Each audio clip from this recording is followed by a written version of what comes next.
Assalamualaikum warahmatullahi wabarakatuh. Waalaikumsalam warahmatullahi wabarakatuh. Salam sejahtera buat kita semua. Rekan-rekan media dan seluruh rakyat Indonesia yang kami cintai. Hari ini tanggal 19 Desember 2025. Hampir 1 bulan sejak bencana alam yang diperparah oleh tindakan manusia menimpa saudara-saudara kita di Aceh, Sumatera Utara, dan Sumatera Barat. Pengurus dan relawan Gerakan Rakyat telah hadir di titik-titik bencana dan kami mendapatkan laporan tentang parahnya dampak dari bencana kali ini. Untuk itu, Gerakan Rakyat mengingatkan kewajiban paling mendasar dari pemerintah, yakni melindungi segenap tumpah darah Indonesia. Berdasarkan data yang disampaikan oleh BNPB, sampai 19 Desember 2025, total korban jiwa 1068 jiwa, terdiri dari 456 korban di Aceh, 366 korban di Sumatera Utara, dan 246 korban di Sumatera Barat. Jumlah korban hilang 190 orang dan warga yang mengungsi sebanyak 537.185 jiwa. Para korban bukan statistik. 3 dari 38 bukan angka. Jangan ukur keparahan bencana dengan kalkulator, karena ini bukan soal angka. Pemerintah daerah sudah kewalahan. Saat ini di lapangan, pemerintah daerah di 3 provinsi sudah kewalahan. Jalan rusak, jembatan putus, jalur distribusi utama hancur. Membiarkan pemerintah daerah menanggung beban ini sendirian akan semakin memperparah beban di masyarakat. Undang-Undang Nomor 24 tahun 2007, Pasal 7 ayat 2 menyebutkan 5 indikator penetapan status bencana nasional. 1. Jumlah korban. Jika 1068 korban jiwa tidak cukup, maka berapa lagi yang harus jadi korban? 2. Kerugian harta benda. Rumah terkubur lumpur. Lahan pertanian entah bisa dikembalikan atau tidak. 3. Kerusakan sarana prasarana kritis. Jembatan lintas provinsi putus. RSUD lumpuh.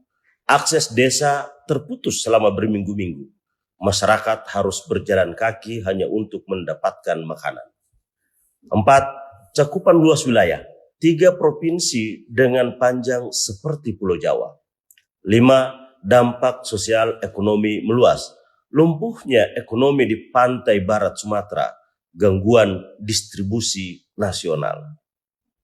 Status bencana nasional bukan kemurahan hati pemerintah.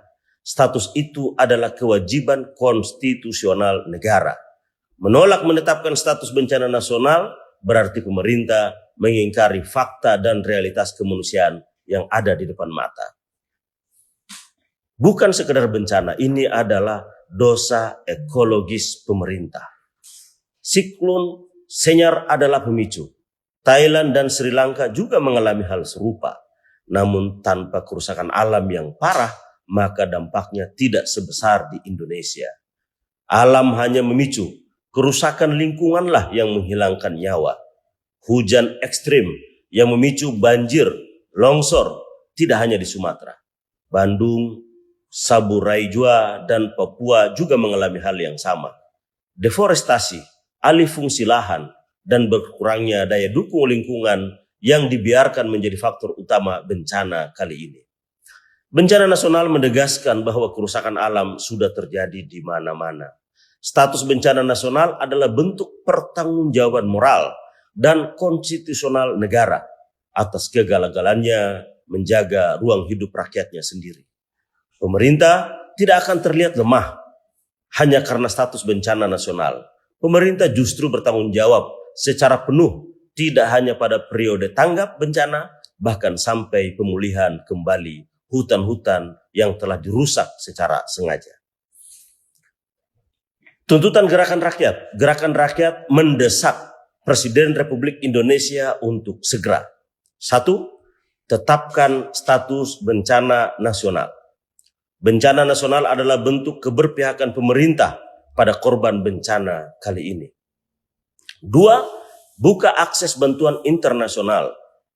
Pada bencana alam di era SBY dan Joko Widodo, pemerintah secara cepat membuka bantuan internasional. Saat ini, ego pemerintah menghambat hak rakyat mendapatkan bantuan dan percepatan proses evakuasi dan rehabilitasi. 3. Moratorium pemberian izin. Hentikan izin tambang, perkebunan kelapa sawit, dan audit lingkungan serta usut semua yang bertanggung jawab pada bencana ekologi ini. 4. Mobilisasi kekuatan penuh TNI, Polri, Basarnas, BNPB untuk membuka akses ke desa-desa terisolir yang belum tersentuh bantuan selama berminggu-minggu dengan disertai peningkatan alat berat dan logistik darurat. Sebagai penutup, bencana ini tidak boleh direduksi menjadi sekedar statistik. Para korban bukan sekadar angka, ada kehidupan yang hilang dan tercebar rebut dari akarnya. Mereka adalah warga negara yang hidupnya dijamin oleh konstitusi. Tetapkan bencana nasional sekarang. Buka bantuan internasional dan hentikan perusakan lingkungan.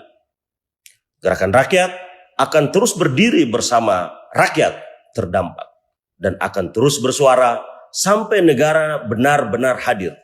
Bukan nanti, bukan besok, tetapi sekarang. Terima kasih. Wassalamualaikum warahmatullahi wabarakatuh. Salam gerakan rakyat. Hurra!